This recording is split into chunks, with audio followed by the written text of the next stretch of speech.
football podcast for everyone and everyone else. I'm your host, Jon Buhler, lead writer, fansided.com.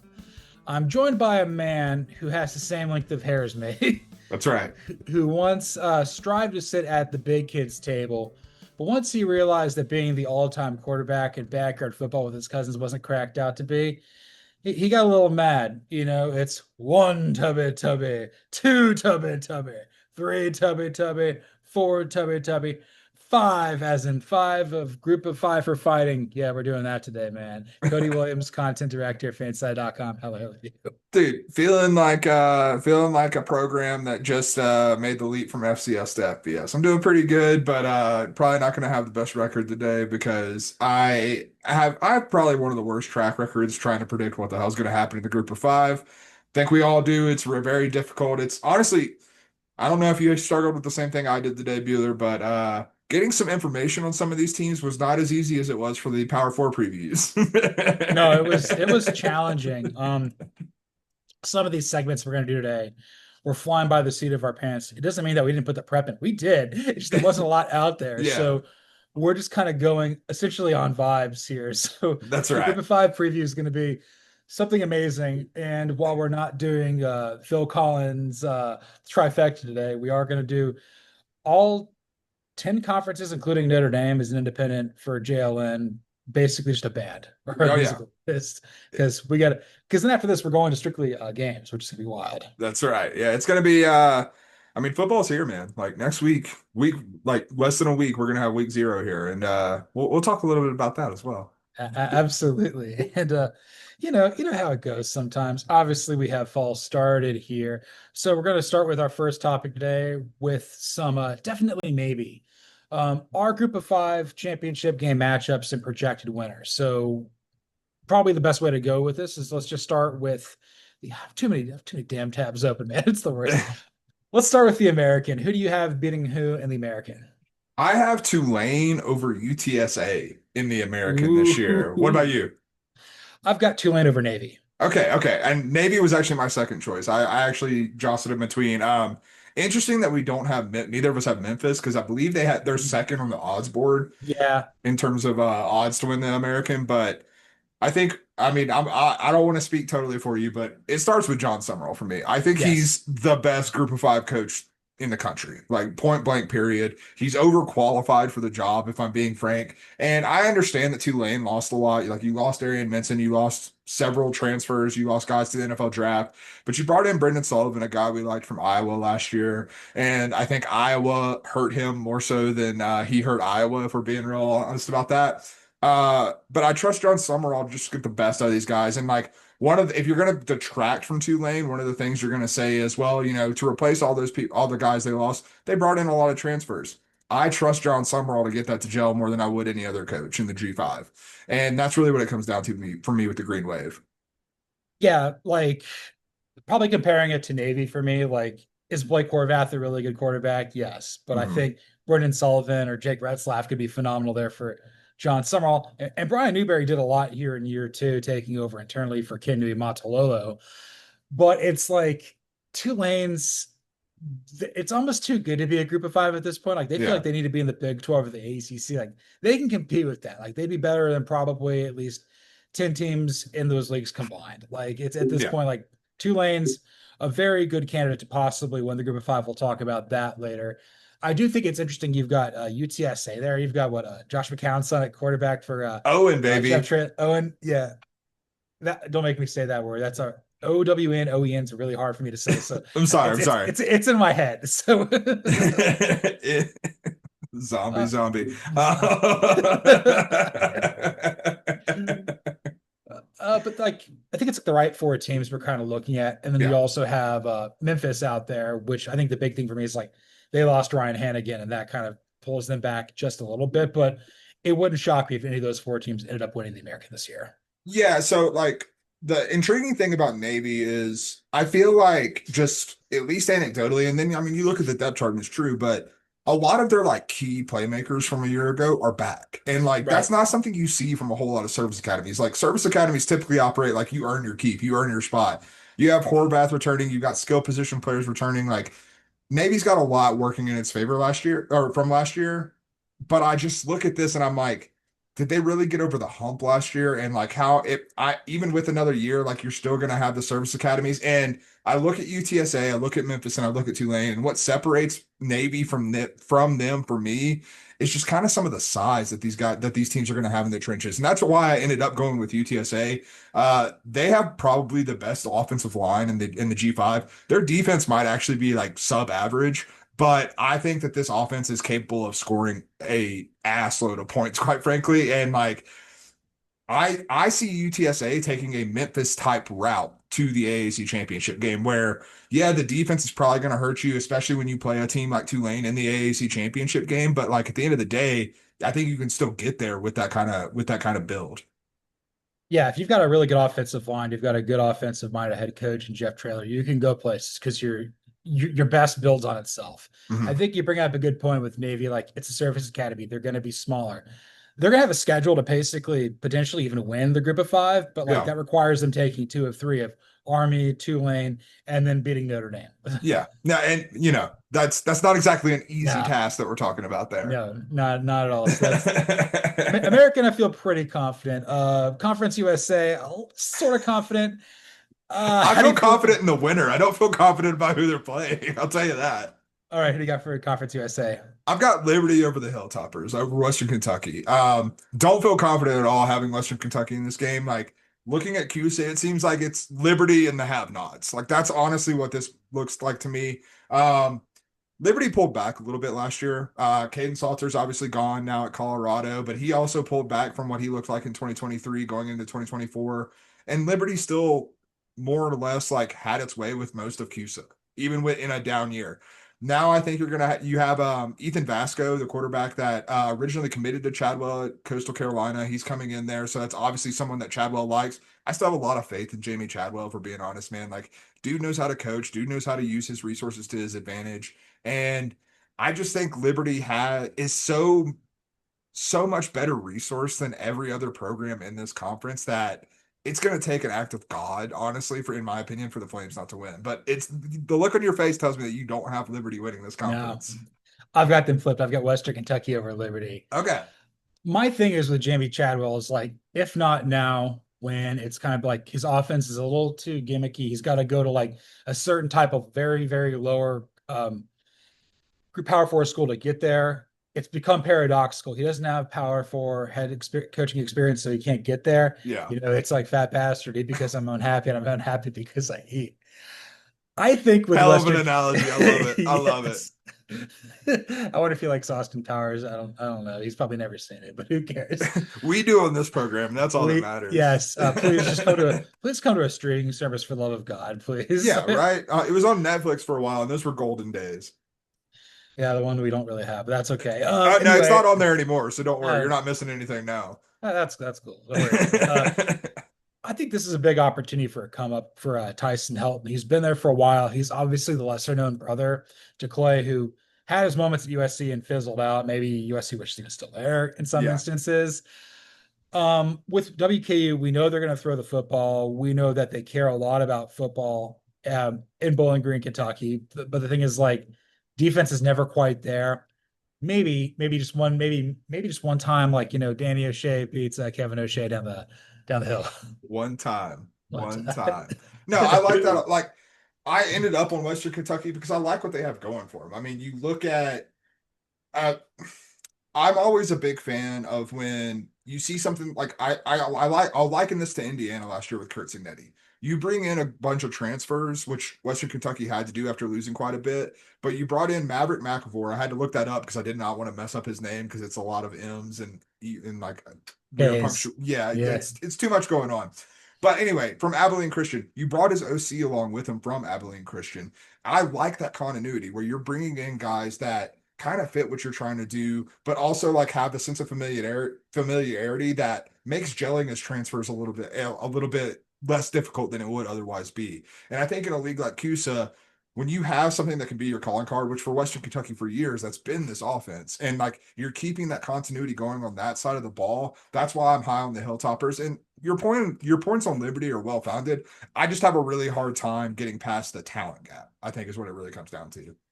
And I think that's fair. In years past, there's been about four teams. I do think Jacksonville State pulls back without Rich Rod there. Yeah. Although I believe it's Charles Kelly, the guy. Yeah, Yeah. he's the, not Charles stuff. It's different. Yeah, it's right. It's right.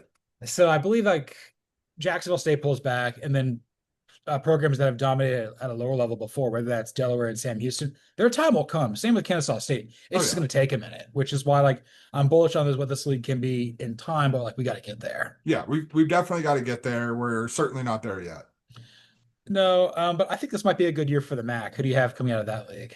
Yeah, this is the one I struggled with the most because, frankly, I like a lot of teams in the MAC this year. This is probably my hottest take that I have of any of these. I have Buffalo over Miami, Ohio in Let's this go, one. brother. And Yeah. so I'll start with Miami, Ohio on that side. I just trust Chuck Martin, dude. Like that's really what it comes down to. They got ravaged in the transfer portal, and Chuck Martin didn't really hit the transfer portal that hard to like replace a lot of what he lost from the Red Hawks roster. He did add DeQuan Finn though, That's and let true. me go ahead Yeah. and tell you, DeQuan Finn was a hell of a quarterback when he was playing in the MAC last time, and you know my feelings on Jason Candle. I think Chuck Yeah. Martin might be able to get a little bit more out of DeQuan Finn. And I think Chuck Martin also trusts what his defense has. So, like, I think Miami, Ohio is going to surprise people. I think Finn is a real difference maker in this conference.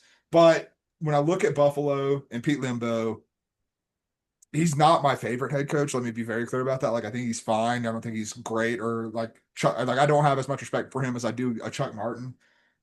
But I look at him in relation to Ohio with losing Tim Albin. I look at Jason Candle, who I don't trust to live up to Toledo's talent. Like Toledo has the talent advantage, but I just can't trust Jason Candle to deliver on that.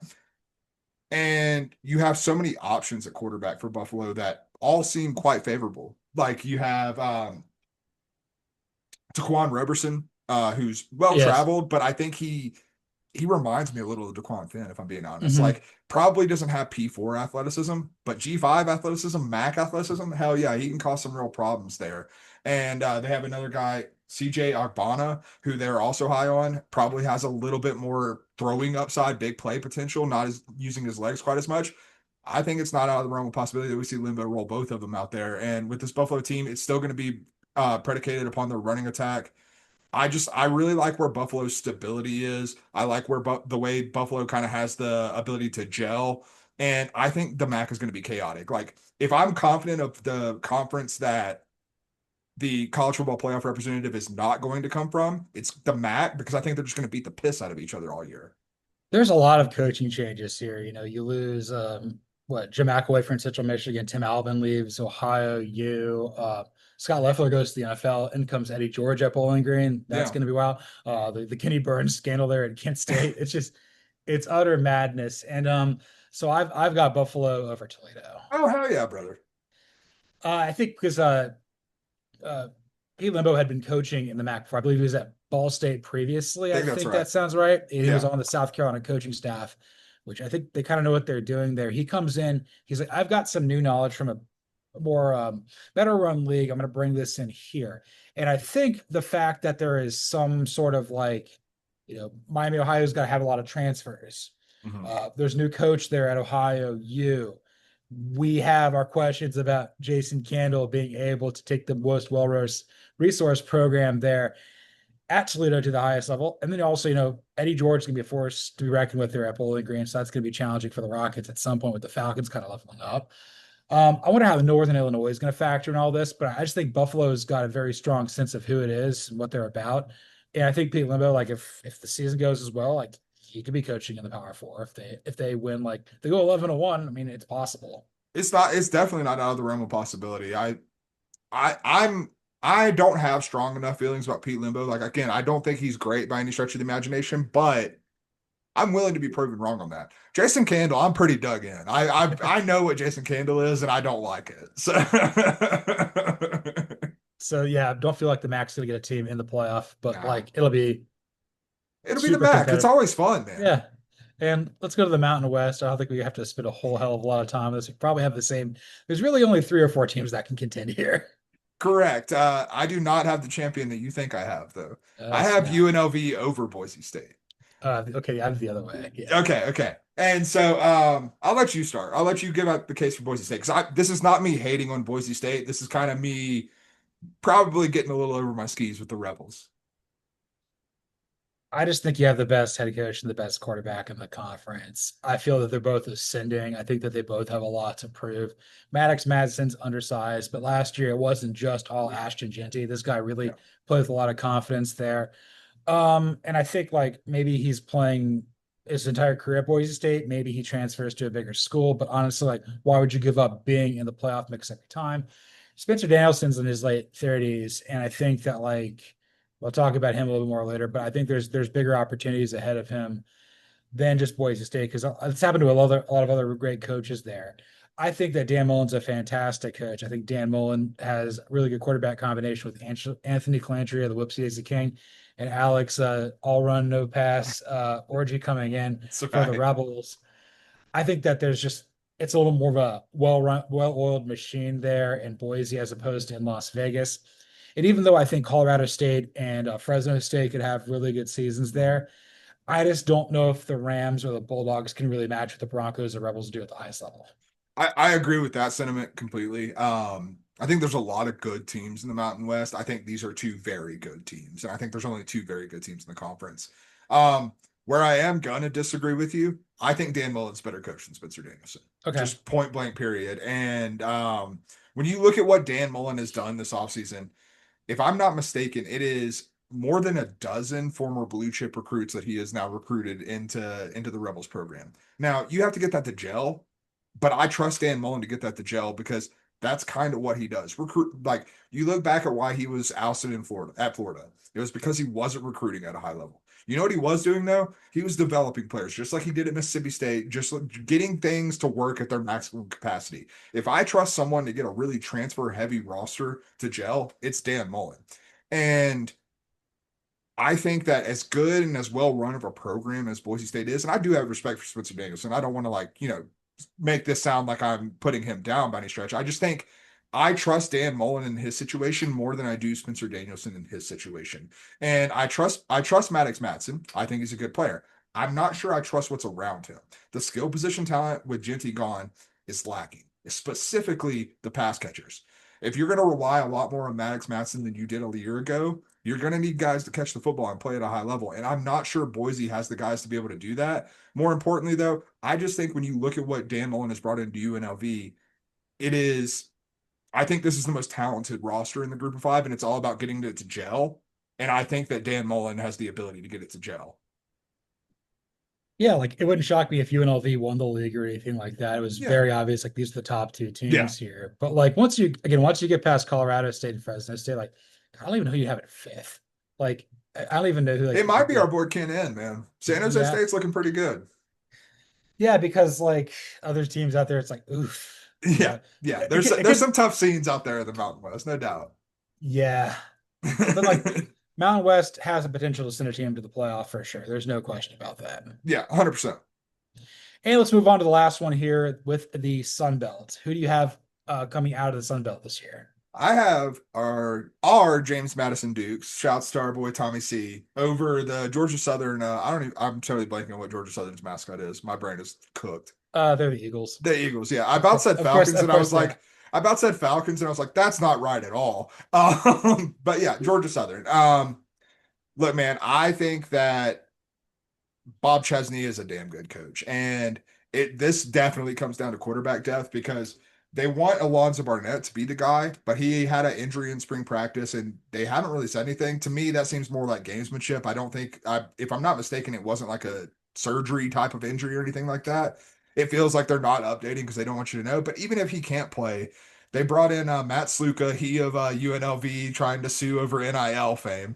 But that's who Bob Chesney coached at Holy Cross before he got to JMU. So that's someone with yeah. familiarity that can come in and run this offense if he needs to.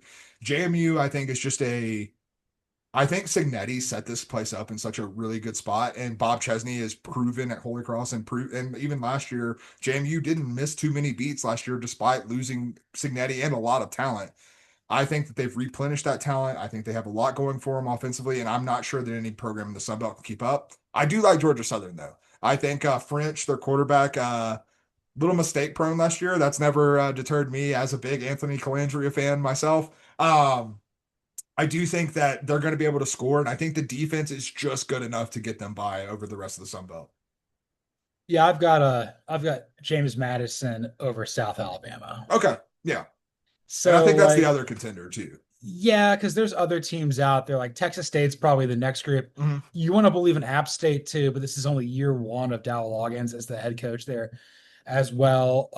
You lost Joey Aguilar as well. On Yeah, top of that, that's gonna be challenging too. But like for me with JMU, the big thing is like it even predates Kurt Szigeti. I mean, Bob Chesney is a fantastic Mhm. head coach. Like Mike Houston was like good. Like this Yeah, thing runs itself. This is a program that wanted to move up. It wanted to level up so badly. They put a lot of resources in there and built like they're kind of like the 2020s version of what Boise State is. yeah, Like they're not going to fall off precipitously. It's just kind of wondering like can they really compete with like can they really beat like the big dogs to get that level? Like, are they going to have opportunities like Boise State did versus Oklahoma or Utah versus Alabama and whatnot? yeah. But yeah, Matthew Sluka coming in, you got a huge leg up on everybody else. And as far as South Alabama is concerned, I think Major Applewhite started to really kind of figure it out there in Yeah. Mobile. What he had to do replacing Tom Herman in Houston in a very weird time for the Cougars kind of challenging. You can sell that name because, like, well, he was a former Texas quarterback. Alabama's got players. They've got, relatively new stadium. I think that, and they've also had good coaches kind of like Ken Womack came up from there too. Like, Mhm. there's something that's potentially brewing there in Mobile that could be interesting. But again, this is kind of more along the lines of like, I don't necessarily trust Texas State and Apps pull back. Yeah, 100%. And yeah, I mean, I think, if I'm remembering correctly, when Major Applewhite got hired, we were both kind of Yeah. wishy-washy. I think is probably the kindest way to describe it on the hire. He's proven us wrong. Like Yeah. he's doing a really good job with the program. I don't hate the South Alabama pick. I feel strongly about JMU as our champion. I Yes. don't feel strongly about who they're playing in the Sun Belt game. And I think that's and I think that's fair. So I guess kind of like to go back over here, what champion are you the most confident in, and which one are you the least confident in? I would say it's a tie for who I'm most confident in. That'd probably be Liberty and JMU. I feel like those two are the ones that I look at and I just see such a clear gap. And like that's really what I'm looking for when it comes to the G5. Like even in the American where we're hot, as high as we are on Tulane, like the gap isn't as substantial as the one I see between Liberty and the rest of the conference and JMU and the rest of the Sun Belt. So those are probably the two I'm most confident in. Least confident, I'd probably go with the Mac. And like that would be regardless of me Yeah. choosing Buffalo. I would not feel confident in the Mac champion because it's kind of what the Mac is. Like the Mac is the G5 version of the Big 12. I'm never gonna feel very confident about this stuff. Yeah, I would say I'm probably the most confident with you with JMU. I feel like Yeah. they've kind of got a level up here. I'm pretty confident in Tulane and Boise as far as WKU and Buffalo is. I don't know. Well, we'll see what happens. Like we said, the G5 preview is a different beast. It's a different beast. And when you have a beast chasing you, he gone eventually. We're That's moving on to the right. next topic here. Five head coaches in the group of five that we think are destined for bigger and better things, probably a P4 promotion this year. This is the one I put the most amount of effort and research into. Hell yeah. I put no research into it, but I did put effort. So that counts for something. So I've got five guys, and then I've got three honorable mentions. So I'll Okay. just round. Okay. So who do you have at five? At five, I've got my boy, Jeff Traylor. Obviously, I'm high on what UTSA is going to be able to do this year. I have them in the AAC championship game. And I think Traylor's stock is going to be back on the rise. Like, you know, there were a lot of, like, his star was already on the rise, and it started kind of to fall a little bit because they pulled back after losing Frank Harris and all that they lost in terms of high end talent. Like you have guys at Texas, you have guys at Texas A&M. Right. That UTSA's roster got poached, and he's already back in the AAC title picture. Like that's a testament to him. And if he gets back in that title picture, like I don't think it's going to be a high level P4 program, but I think a P4 program definitely takes a chance on him. I could see it being something requisite to Willie Fritz getting hired at Houston, something of that magnitude. Like I think that would make a lot of sense for someone to give Jeff Traylor a chance because all the guy has done is recruit, rebuild, and win. I don't have him listed as even an honorable mention just because I can't find the team. Yeah, and It, that's it that's completely fair. if Dave Aranda sucked, I would say he go to Baylor. But I think Yeah. Dave Aranda's gonna and Baylor's gonna have a good year. So I think the world of Jeff Traylor. I just don't necessarily know if this is the year that's gonna happen, but I'm okay with him being your top five for sure. What about Arizona? Jeff Traylor in Arizona.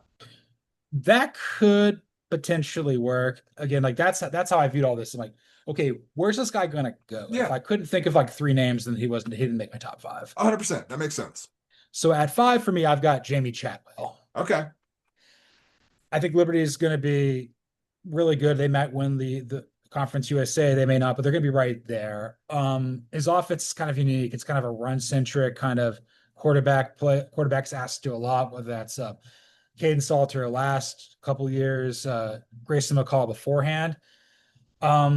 So I think for him, like jobs that he could conceivably go to would be like Virginia Tech, or honestly, if he really wanted to focus on academics, he could probably work at Northwestern. Oh, I like that. I like that a lot.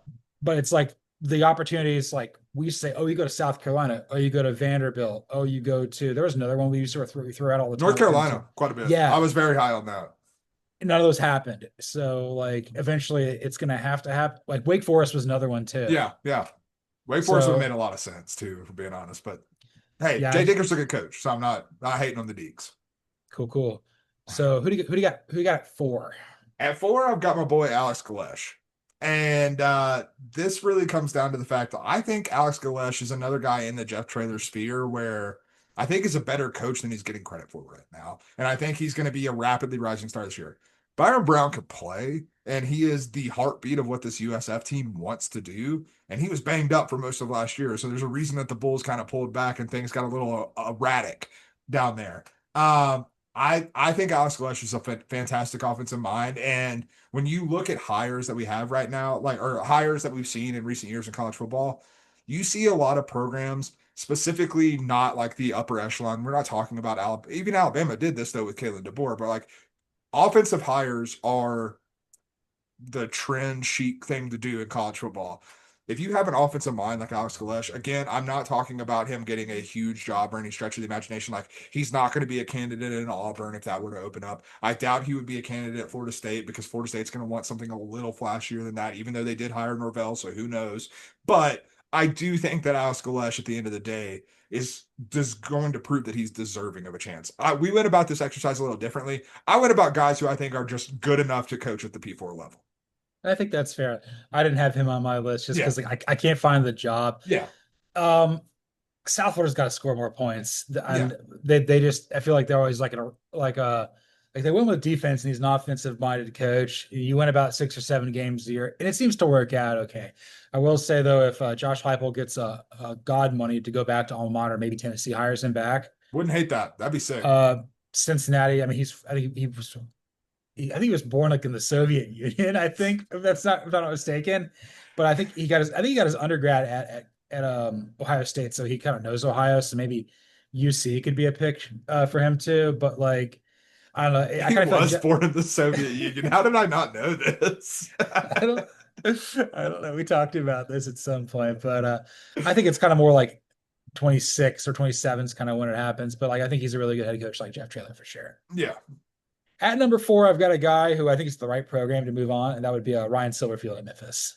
Okay. Yeah. I have Silverfield on the list. Let's see. Get back to my notes. I'm at 3, so it works perfect. I think if Memphis potentially wins the American, he gets the opportunities that Justin Fuente and Mike Norvell had ahead of him. The question is like, I don't think he's going to replace Norvell at Florida State. They would never do Right. that. But like he shows that he can develop quarterbacks. The program is well run. It's kind of like when you're ready, if you can win at Memphis, if you win at Memphis, you could go somewhere else. I think Maryland's a fit for him. I think Cincinnati's also a fit. And I think the one place that would be very, very interesting, he's from Gainesville, so maybe Florida. Ooh, that's nice.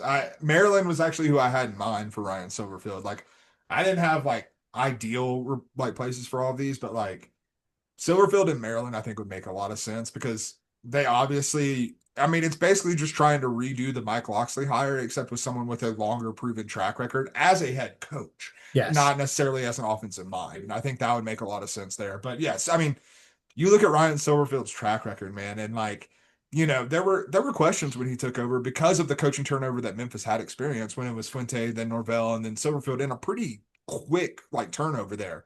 And he's had them in the AAC title picture consistently ever since then. Even if they haven't been winning them, like Memphis has not really had a down year, and that's a real credit to Silverfield because if you look at most G5 jobs, that's not the norm. That's not what we see.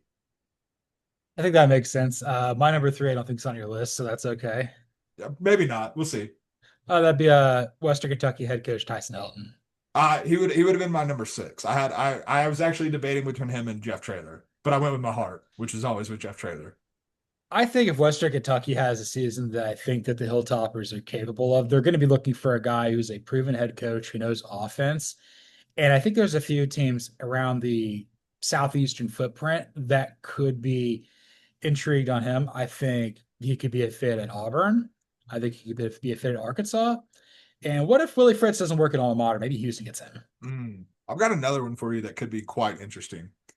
Let's say another guy on our list, who I'm assuming is at number one on our list, doesn't get the job in Lexington. What about Helton at Kentucky? That would be pretty dope too. I think that could work as well. Because I mean, I think Clay played at Auburn, if I'm not mistaken, and he That played sounds at right. Houston. So like, Clay is like 5 years older or something. It's like, I don't know, whatever it is. But like, yeah, Tyson Helton may get a little bit more. I think he was even up for the Purdue job for a bit. Yeah, I think that's right. Yeah, he was one of the candidates. So that's good. All right. I know we have. I don't know what we have for the top two here. So I have someone that you've already said at number two, which is Jamie Chadwell. Yes. And Okay. I've already sung Chadwell's praises, but you're right. His offense is a little bit gimmicky, but I also trust him to like his offenses are still varied in terms of that gimmick. Like you look at Grayson McCall and you look at Caden Salter, two quarterbacks that he had a ton of success with. They are very different players. Like, yes, they both run. Yes, they're both dual threat. And I think that's always going to be a threat, like a part of his offense. But like Grayson McCall, when he was healthy, could throw the football. I'm not sure Caden Salter really knows how to do that, quite frankly. And like, unless he's throwing to CJ Daniels, who is a P4 level talent, not a guy that's normally at Liberty. And so like I think that Jamie Chadwell has more than proven himself as an offensive mind. I think he has a lot of ties to a lot of different areas of the country. And like, yes, some of his like more favorable landing spots have dried up, but like you can't tell me Jamie Chadwell wouldn't work at Virginia. I think it would absolutely like raise the floor of what Virginia is if Tony Elliott doesn't work out. That's the thing with Virginia. I think they've got a lot of candidates that might honestly. I don't know how many jobs are going to open up, but that might be one of the better jobs to open It's up a for this. weirdly attractive job. Yeah. So yeah, number two, which you don't have, we have the same guy at number one. Number two for me is Spencer Danielson. Yeah, I'm not there yet, Will Spence. He's not a Boise State alum. He went in Right. there and fixed something that was going really bad under Andy Avalos. And The then a lot Andy of Avalos era was quite forgettable, brother. yes, but like a lot of other really successful Boise State coaches of yesteryear went on to leave for other jobs. Dirk Cutter left for Arizona State. Dan Hawkins, I believe, left for Colorado. Chris Peterson left for Washington. Brian Harsin left for Auburn. Maybe it's not right now, but like if you go out there and you win the group of five, you win the Mountain West, you win a playoff game or so, Maddux Madsen looks good. There could be opportunities to be had there, west of the Mississippi. And I mentioned Colorado as a potential one if it doesn't go well for Deion Sanders. Honestly, I think he might actually work at the two schools in the ACC in the Bay Area, Cal and Stanford. I think he'd be damn good at Stanford. I like that. That's actually not a bad call. I think that would make a lot of sense. Yeah, it'd have to be the right sort of fit, but I think that Azusa Pacific's his alma mater, I think. So wherever that is, he went there. So He was there for he sure. was there. I got his wife there. So congratulations. And at number one, it's probably the hottest candidate out there. It's Tulane head coach Jon Sumrall. Yeah, I mean, like you want to name fits? Whatever job opens up, he's a fit. I don't care. Like, I don't care Yeah. about ties geographically. I don't care about where he's like what his alma mater is. Hire Jon Sumrall. Throw him a lot of money to come and coach your program because Yeah. all he does is win. And like he does it at a high level. He does it in different ways. He continues to build programs, reshape them on the fly. Like he lost his starting quarterback from a year ago in Darian Mensah, and we're still like feeling very confident picking him to win the G5 because he was able on the fly to adapt and figure it out and get the continue pouring talent into the green wave. You give him more resources at a P4 level, he is going to succeed. I've not been more confident in like a G5 head coach moving to the Power 4 than Jon Sumrall in a long time. We also have mentioned his alma mater of Kentucky may open up. Mm-hmm. I think he'd be a fantastic fit at Florida State. I think he could work at Auburn if it doesn't work out. If Eli Drinkwitz leaves, he could work at Mizzou. And those are like that's to my point. Those are 4 very different jobs. I would take him over Luke Fickell at Wisconsin. There are 2 jobs I do not think he should take. What's if that? they open up? Michigan and USC. I think that's a recipe for disaster for both. I don't think he's got the you got to have something like you got to have that PJ Fleck or Matt Campbell like level like we've known about you for a while to be able to handle this. I could see Michigan working out before I could USC. Yeah. I think USC is one of the hardest jobs in the country to get right, quite frankly.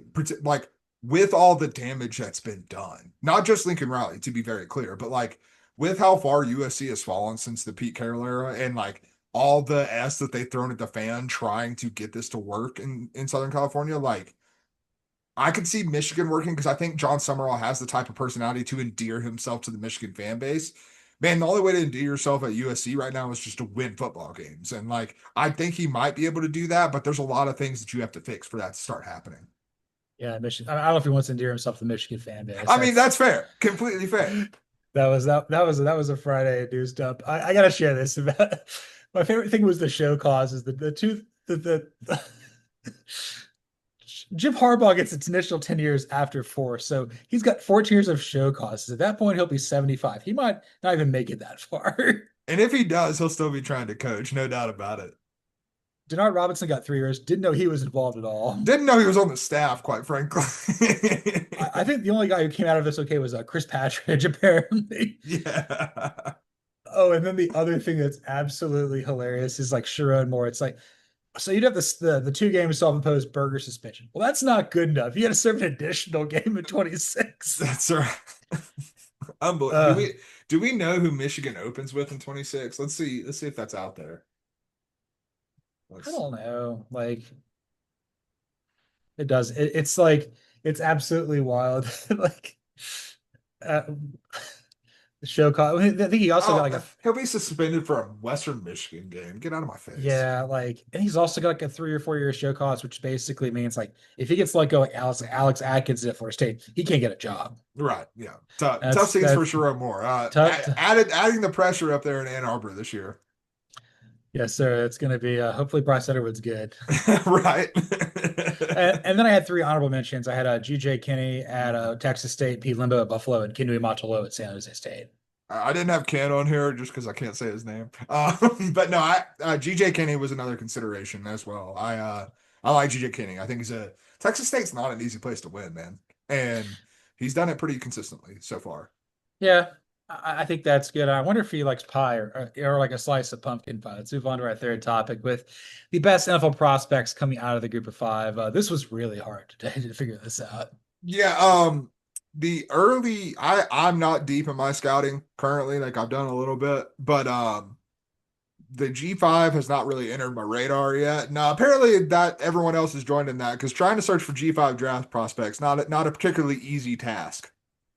Yeah, last year I found 5. I was really only able to find 3 that I feel pretty good. And if there's a 4th, I'd probably throw Blake Horvath in the Red Navy just because I figure that like there's something there. I'm not going to say Malachi Nelson yet. I'm not doing that. Can't get there quite yet. Nah. So I guess I'll start I've got San Diego State edge rusher Trey White. I think that guy has got something. Oh, okay. I do not have him on my list. So we have some different guys. Love that.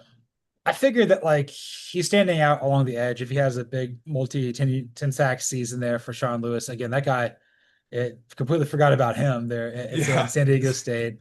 I think Trey White's like a 7th round projection at this point. Obviously, there'll be more than like 3 guys going in the draft, but like there's something about him. I think that he could potentially be Mountain West Defensive Player of the Year kind of player. No, definitely. He's a good player. Late round guy for sure, but like honestly, like we've seen a lot of hits in terms of G5 edge rushers that just because level of competition they slip down that far. And and like I would take that guy out of the Mountain West than before I would a lot of guys. I'm gonna start with an edge rusher as well. Texas State edge rusher Khalil Alexander. Was looking through some PFF stats. Was the 23rd highest graded edge rusher in the country last year for the Bobcats.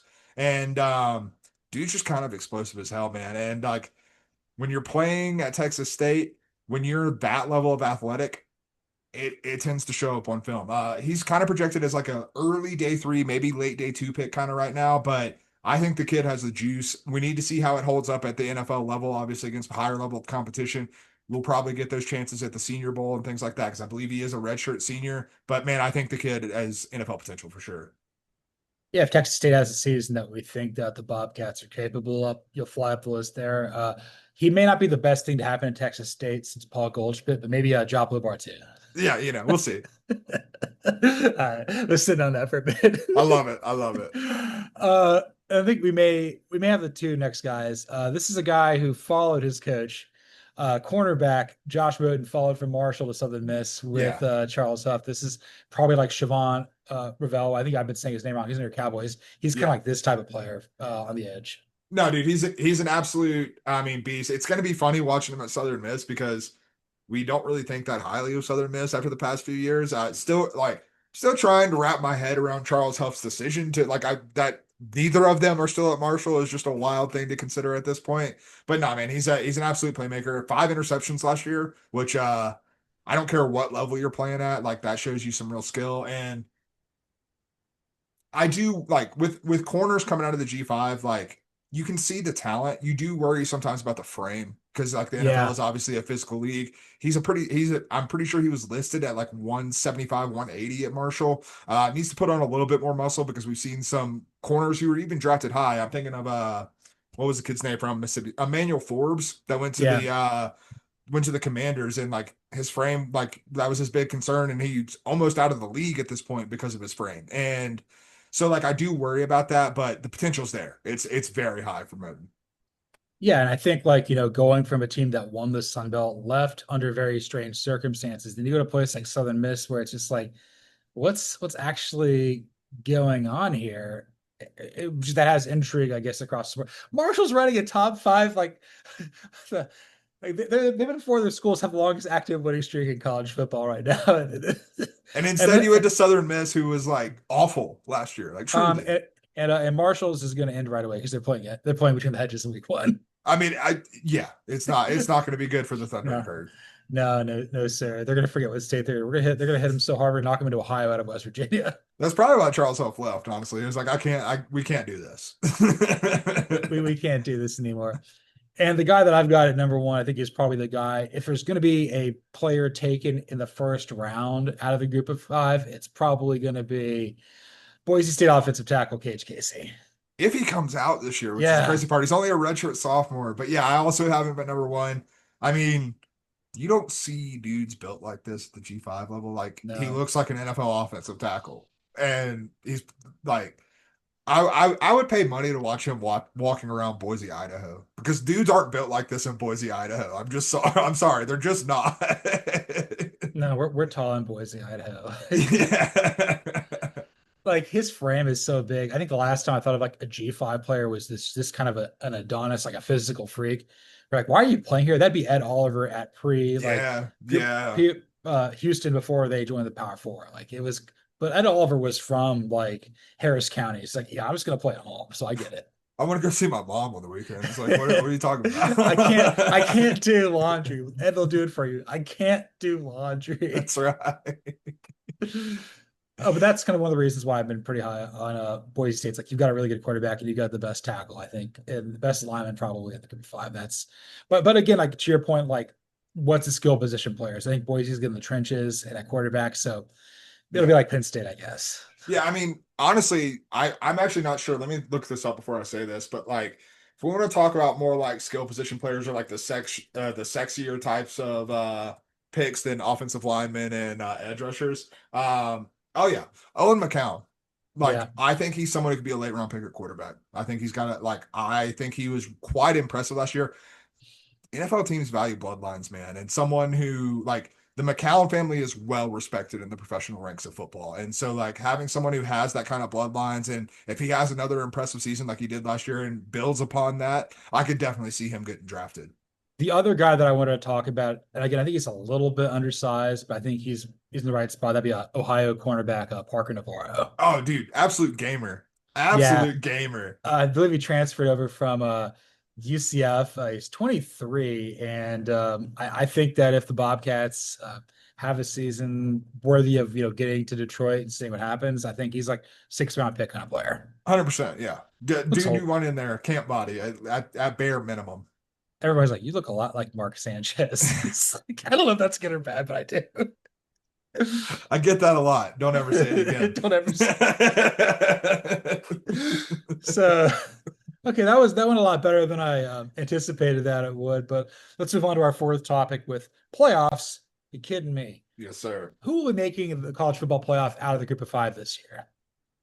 So I don't have anyone from the Mountain West in this. I'm going with Tulane, man. The more I think about it, I can't get off the green wave. I like Brendan Sullivan a lot, dude. And I think that getting him in a program where there's going to be so much good faith behind him, which I don't think I think he started off on bad footing at Iowa. But like there were still flashes of a guy who is probably too talented to be playing at Tulane, quite frankly. And I think when you have that in the mix, when you have the talent that Jon Sumrall's still been able to bring in here, and you have a coach like Jon Sumrall, I just see them like I have more faith in Sumrall and this staff to be able to withstand the strongest G5 league without a question. But like I think that they are the best team in that conference, but I also trust the coaching staff to be able to, if you get into a dogfight, I'm going to take Tulane in the dogfight. And when I look around the rest of the league, like I have enough questions about Boise State in terms of skill position. I have enough questions, even picking UNLV as the Mountain West champion. I have enough questions about, whether or not they fully gel to say that they don't drop a game that they probably should have won in the Mountain West. Like I have so fewer questions about Tulane than I do about any other G5 program. So I have Boise State, and Yeah. Tulane was my next choice. And I think for me the big thing is I think Boise's schedule is a little bit easier. Like, Yeah. yeah, you got to play Notre Dame. Maybe you win that, probably not. But like, if you look good against it, like you did against Oregon last year, I think you've kind of had UNLV's number. Again, I don't trust anybody else in the Mountain West to kind of get them. I mean, you've kind of got a little more continuity there with head coach, quarterback, line play, and stuff like that. Mhm. Tulane, I think they got to play Ole Miss, the non-conference. I Yeah. don't think that they're going to beat the Rebels there. But like, if you come out of the American and you got wins over like Memphis and Navy and Army and UTSA or whomever you end up doing, like that could be good. But the thing is, like 10-2 group of 5 team getting in, Yeah. that's going to be a little difficult. But if anybody's going to do it, Tulane can do it. Yeah, and I think the other thing is like you mentioned it with like the AAC schedule.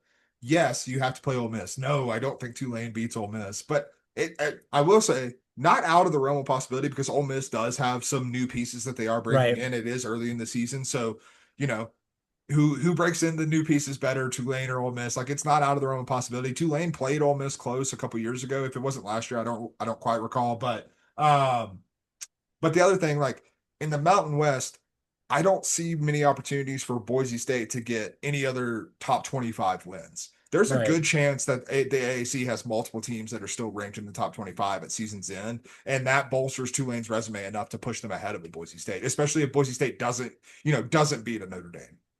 And I think that's fair. Like the only other team in the Mountain West I could see being ranked at some points, UNLV, whereas in the American outside of Tulane, you could see Army ranked, you could see Navy ranked, you could see Memphis ranked pretty easily. Yeah, I mean, and obviously I'm high on UTSA, and not out of. We've seen UTSA be ranked in college Yes, football playoff rankings before. totally. So, and if I had to throw a third team in there, I'm going to throw Navy in there. I like that. I like that a lot. I mean, Navy's got plenty of opportunities. You've already mentioned it with the schedule that they have. You beat Notre Dame like once every couple of decades. Maybe you could do that now. Yeah. If you get that, that's a huge win. You beat Army, that's going to be good. You beat Tulane, you beat whomever. Like your pathway's there. You've got a quarterback that you can believe in. But again, it goes back to your point, just the size to be able to physically handle this. Right. And I think the service academies, again, we'll see what the hell happens with the Air Force in the Mountain West. Didn't talk about them at all, but like Army and Navy are kind of weirdly built to win about 9 or 10 games. I think they're just really well coached. I just had like visions of Navy and their lines going like on the road to Happy Valley to play number 5 seed Penn State or something like that. That'd be so brutal, dude. Nolan Ricci just bounces their head like a basketball. Right. Katron uh, Allen's like bigger than their offensive line.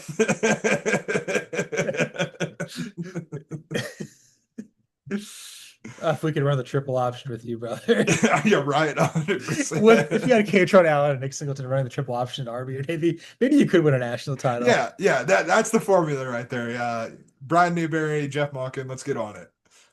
So that's cool. We've officially set our first team Yeah. who is going to make the playoff in our projected fields, which I think we're going to be doing here. So this is episode 201. That'll be in 203. So like in a week's time, we'll be doing that. And it's going to be insane. Well, and we'll also say like who wins whatever Power Four tournament too. So, Yeah, 100%. Yeah. We'll get down to the nitty-gritty and put our name on some S. But it was like last year. I think you had Boise State winning, and I had Liberty. Yeah, which I mean, Liberty wasn't a bad call, especially No. off the year they were coming off of. And look, at this point, I think if you've got Boise State or Tulane, I feel like if you got to kind of have like one or the other at this point. Yeah, 100%. I mean, again, it's the G5. Nothing's out of the realm of possibility, but those two are definitely the favorites.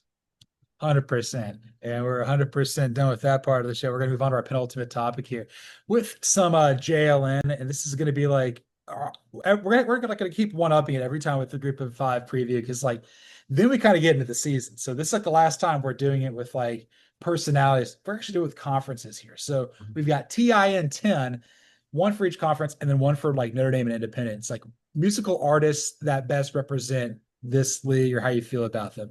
And because I'm an ass, I made them all 90s alternative artists. I could not possibly be more all over the place with this. So I cannot wait. Let's work our way down alphabetically. Who do you have for the AAC, the American?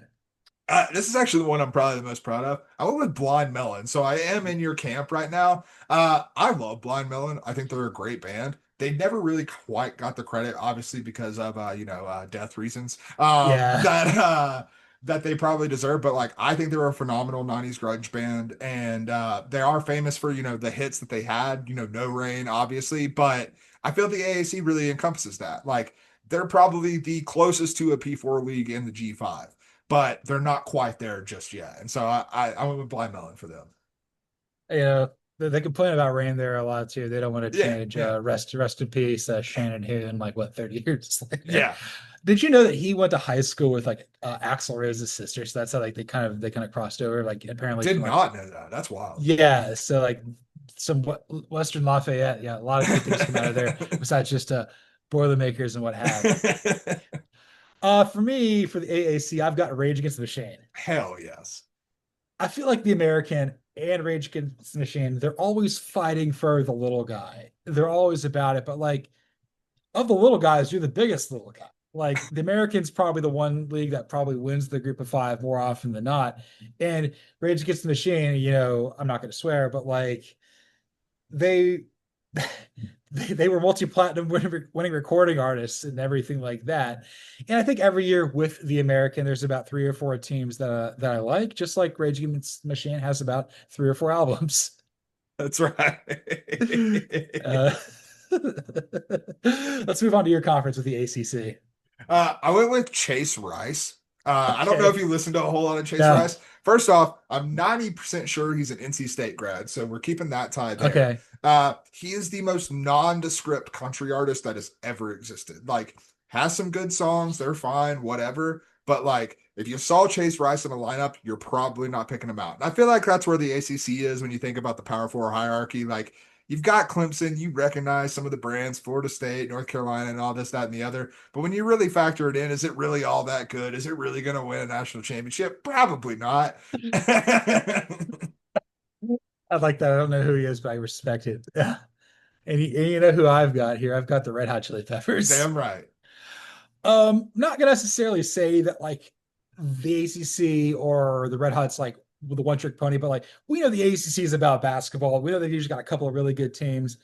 just like Red Hot's usually got a couple of sort of sounding songs that kind of sound the same. Maybe they do something with like a slide guitar, maybe it's funk rock, whatever it is. But like you got to be a fan of it young because at some point it's like, am I really going to invest a lot in this post 25? No. And Yeah. also, the Red Hot and the ACC have both really been about California a lot recently. Californication. Well, we did them for JLN, I think. Like, not a soul from Red Hot was born in California. No, dude, no.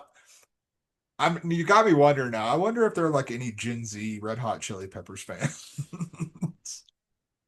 Maybe. They got to be few and far between if there are.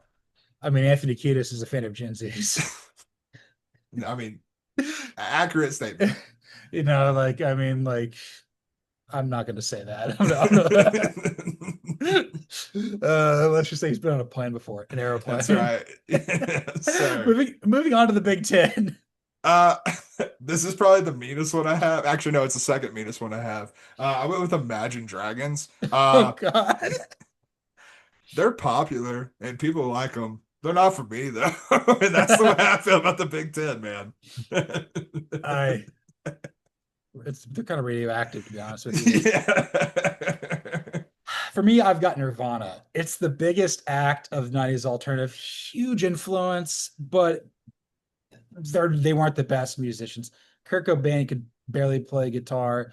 Once you kind of cracked the code with Dave Grohl on drums, you've kind of figured it out a little bit. Yeah. And it's not, and like the Big Ten's like, oh, we invented everything, but like it's can be hard to watch because there's nothing innovative about it offensively or anything like that. And they've usually got 3 teams at the top of the league, just like Nirvana had 3 albums. That's right. I love that. Glad we used this segment to just take a big dump on the Big Ten.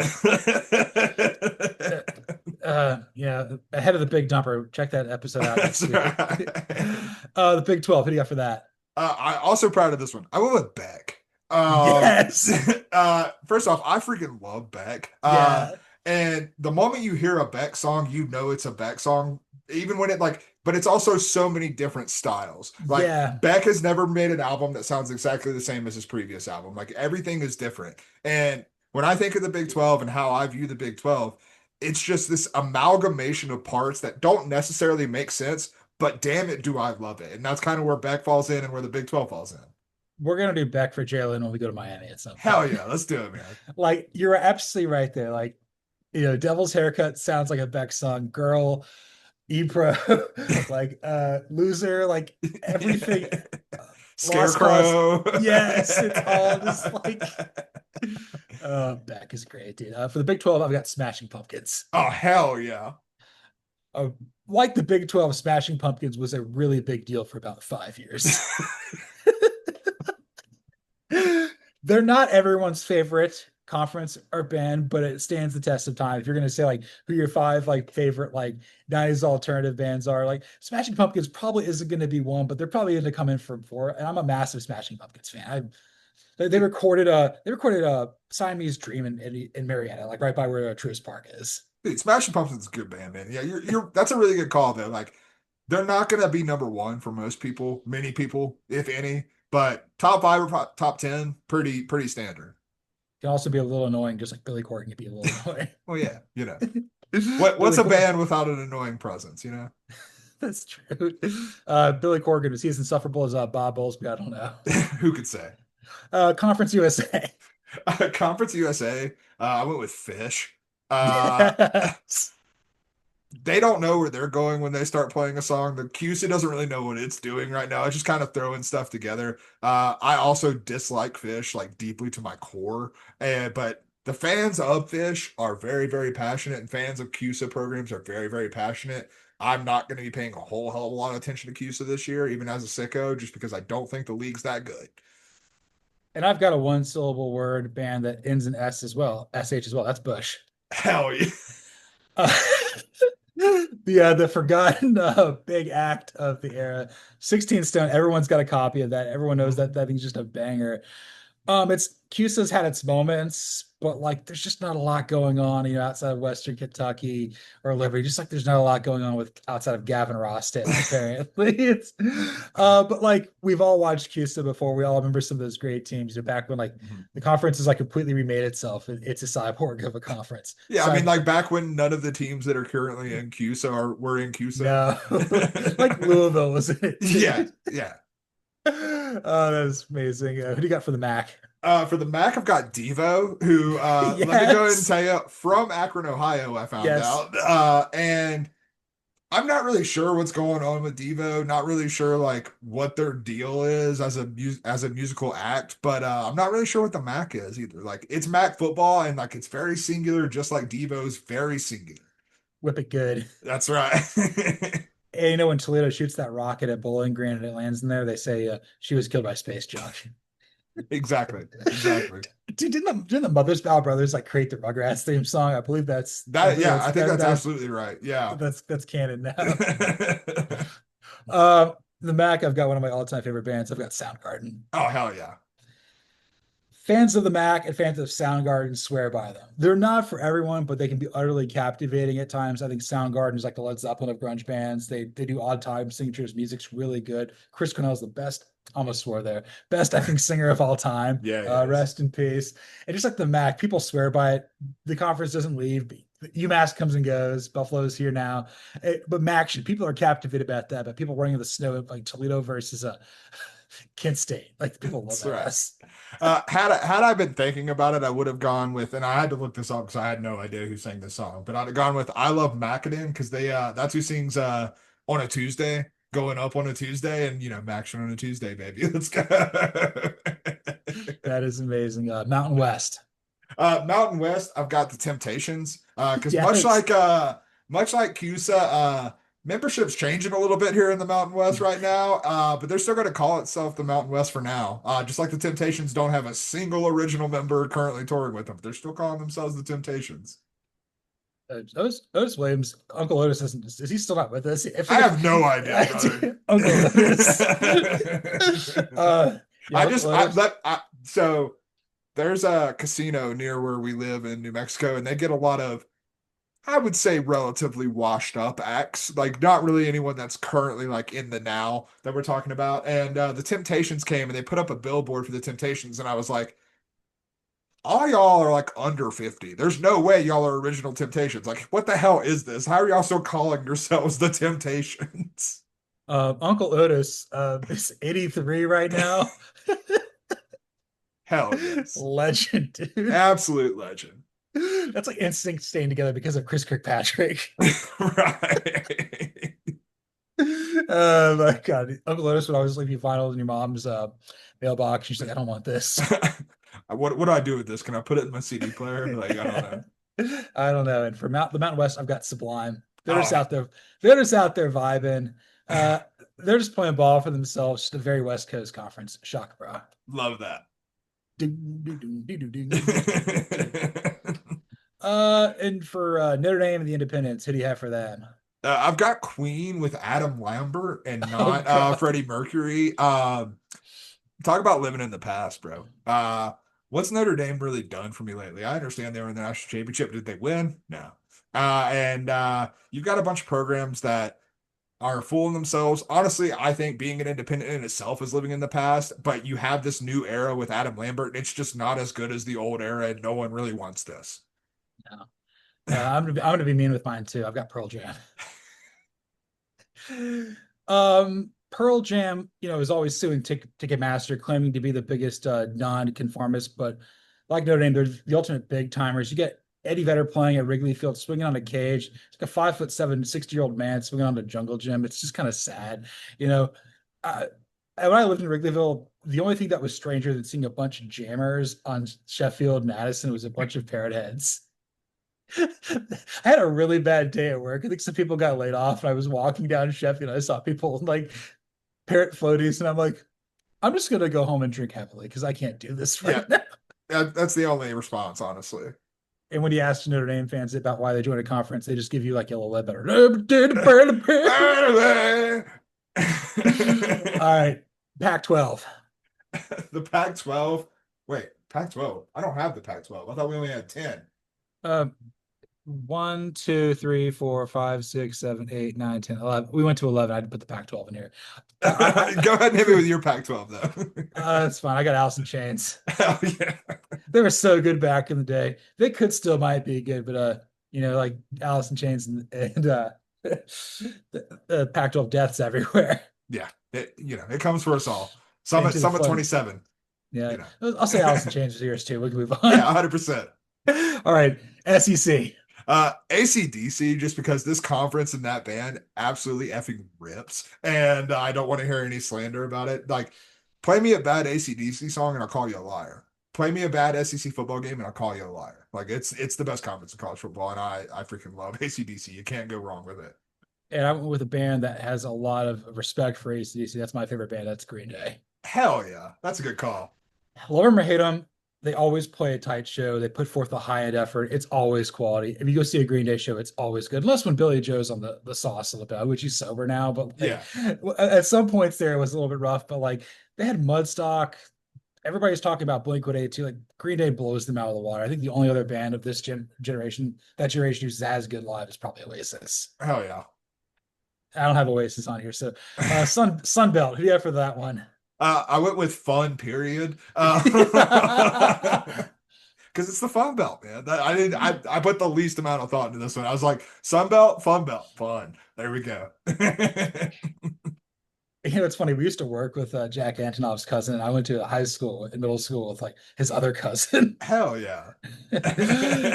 They weren't like blood related, but like they knew that. That's awesome. And it was fun over the format and whatever. And this format's ridiculous. For Sunbelt for me, I'm gonna go with Stone Temple Pilots. Oh yeah. Let me some STP.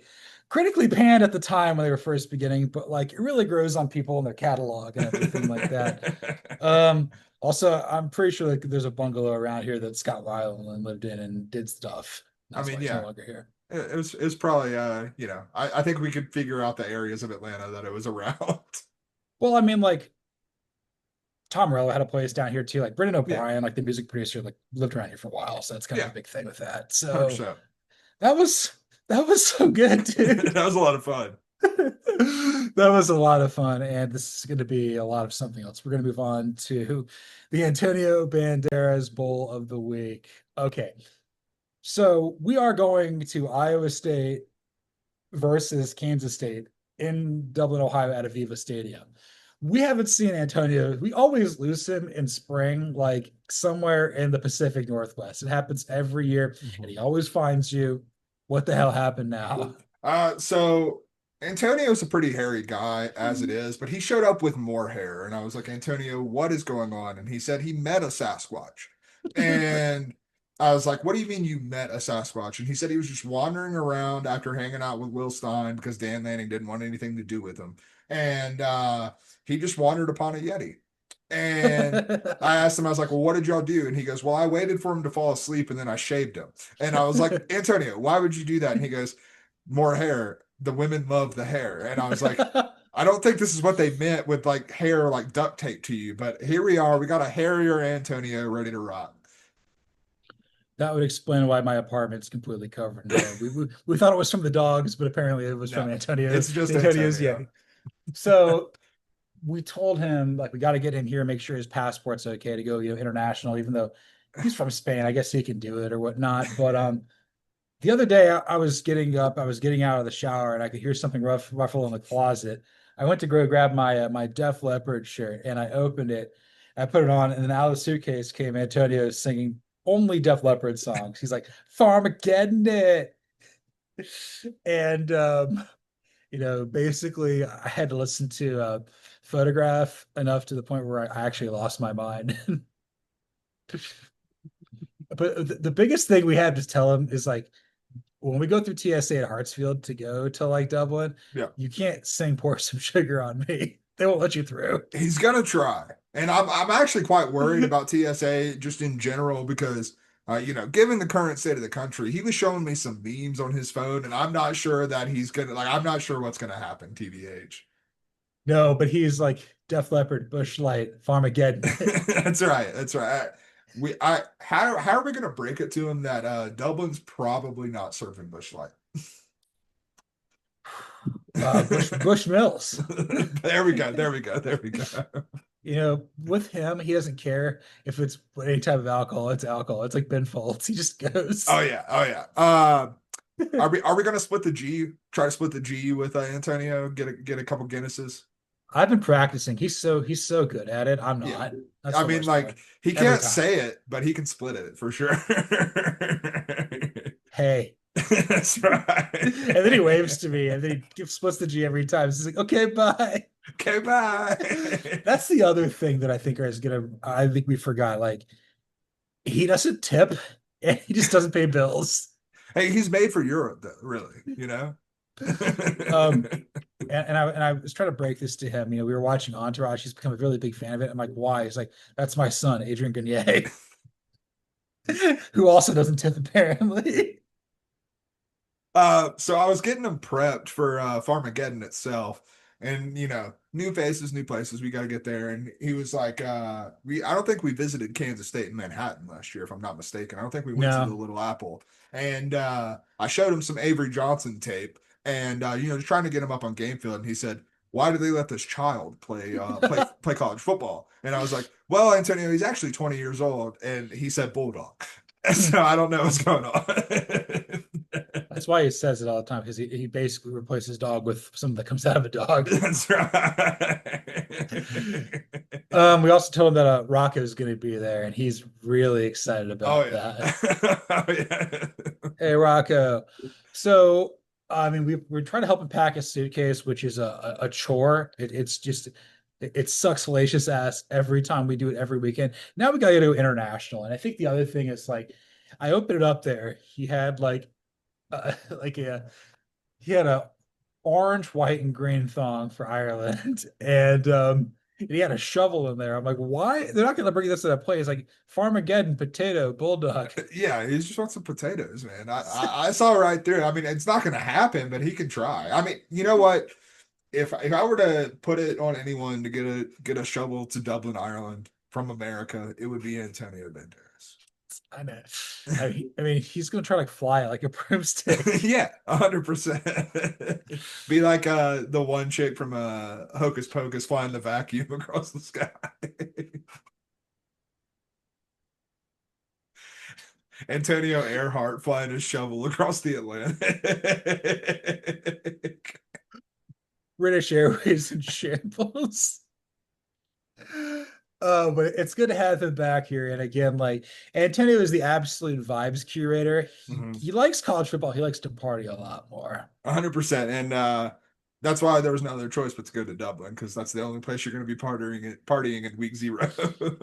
And we may spoil this. We got another place that we're going to be going here for week 1 because it's not necessarily of Dublin or really in Dublin or anything at all, but like this place was colonized by a founding father, so we're going to be going somewhere else. Yeah, like I mean, if I had to describe it, I would say you take Dublin and you take Los Angeles, and it's somewhere in the space between, right? Yeah, over the pond of dirt. Yeah. Yeah, 100%. Yeah. The other thing that I told Antonio is like, dude, you can't do high knees in the middle of the airport plane aisle because you're not Russell Wilson. He's like, I had a better high school GPA than Russell Wilson. I'm like, touche. You know what? Shouts to Antonio, just absolutely crushing it in high school. I also heard somewhere that Russell Wilson won't give out his phone number to his teammates, but Antonio will give his phone number out to anybody. He'll write on his chest. He's just like, the flyers that you have, like when you're putting up like a help wanted ad and it's like, rip one of these off and like call it back. Yeah, he just hands those out. He's like, here's my number, but give the other 10 to your friends. We got to finish with this part here. This is a core memory that I unlocked here. Basically, the year before we did the show, we did go to Dublin there. I believe we went with the Navy Notre Dame game, I think, correct? Yeah, yeah. So we were doing this anyway. Like probably a few weeks after that, we went to Iowa State, and he gave his phone number to Matt Campbell. Can you explain like that was a problem? That was like a breach of security protocol at Ames, Iowa. He was not. We almost weren't allowed to ever go back there again. Yeah, I mean, Matt Campbell, we've seen his interactions with fans who are a little unruly, which I believe Antonio would qualify as, and it's Yes. not always that favorable for the fans. And I thought Antonio was going to get straight up deflated when he did this, but turns out Matt Campbell, we explained to him what was going on, and we talked to him a little bit, and he actually did text Antonio just words of affirmation, and Antonio has just only texted him back Bulldog like 25 times, but to no response, but just Bulldog over and over again. I mean, he answers his phone calls from Matt Campbell more than we do, mostly text. The affirmation is in haiku form, and every time he just thumbs up and then bulldog. Bulldog. It's so passive aggressive. It's powerful though. Powerful.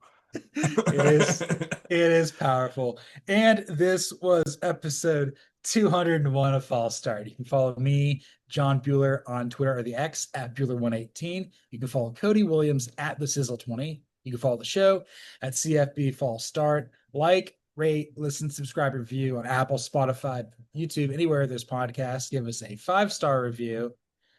Yeah, please. There's 5 guys in Pearl Jam. Although I think Matt Cameron quit. He's like, I'd rather be part of Soundgarden. I'm like, that's not possible. He's like, I'd rather be with Soundgarden full time. It's called regret. You can only have Eddie Vedder crawling up and down your drum set like a jungle gym so much before you're like, dude, your foot keeps going through the tom. Basically wiping his ass with the cymbal. Crash into me, brother. That's Yeah, hit that like button, hit that subscribe button, like Matt Cameron hitting the tom. that's right.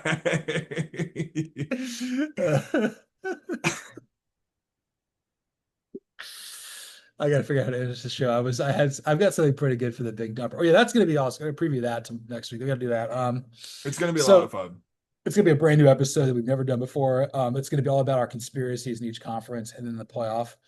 And the things that we kind of sort of almost believe, we'll just throw them back and forth, and then we're gonna be like, okay, how do we make this better? Where did you lose me? What do I love about it the most? Yeah, it's as someone who enjoys a nice hot take every now and then, it's gonna be like Little Caesars, hot and ready, baby.